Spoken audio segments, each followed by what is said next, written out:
Binance buys out FTX.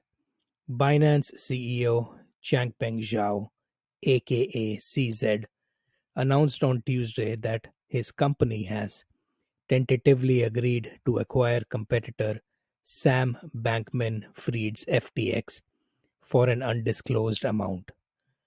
Binance, an early investor in FTX, got paid for its investments in FTT tokens by FTX. FTT is the native token for FTX. Last week, trouble started brewing for FTX after a report published by CoinDesk. The report showed that Alameda Research, a trading firm also run by Sam, had 40% of its reserves in FTT. In other words, more than one-third of Alameda's balance sheet is tied up to a single asset. We all saw how centralized exchanges like Celsius, Voyager, and others got liquidated this year because of their over-reliance on one asset, Luna.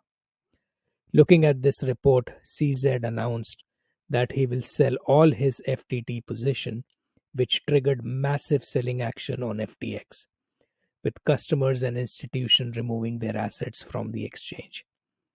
Some even pointed out that FTX is now selling its Solana reserves to raise capital to buy FTT and stop its price drop.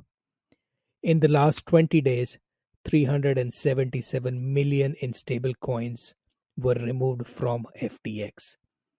Nexo and Arca removed 238 millions in ETH tokens from FTX.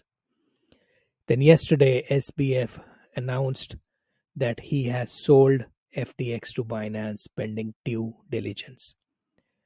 FTT is trading at $464, falling more than 74% in one day. Bitcoin fell more than 8%, ETH fell by 15%, and Solana by more than 35%. ETH turns deflationary. Good news for Ethereum as it finally turned deflationary. Deflationary assets are those whose supply goes down over time, and this results in an increase in their prices. Ethereum hit the much-awaited milestone of zero net issuance 54 days since it moved to proof of stake. In proof of stake, ETH issuance is reduced by 90% by replacing block rewards to miners with staking rewards to validators.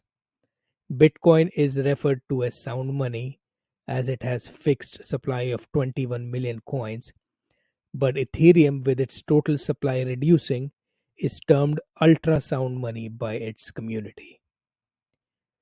MATIC, a market leader. A lot of positive news came out for Polygon in the last week. Bpop, a new decentralized exchange, went live on Polygon. Bpop selected Polygon because of its low fees.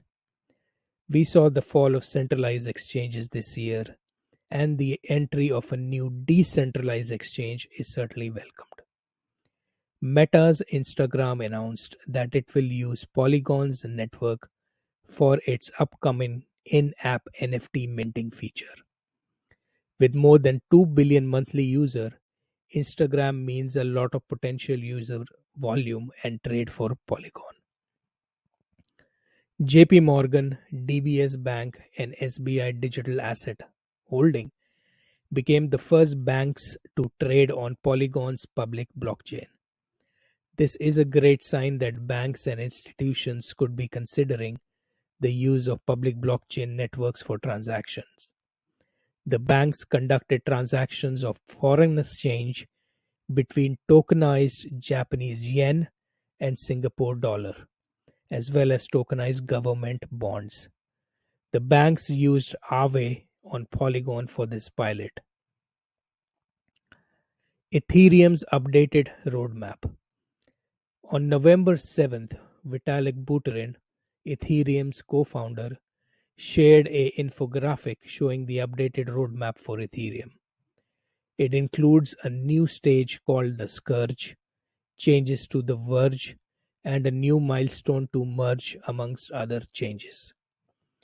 The Scourge is a new stage, and its role is to address the MEV problem, which seems to have added because of the Flashbot's MEV centralization issue seen in the recent times.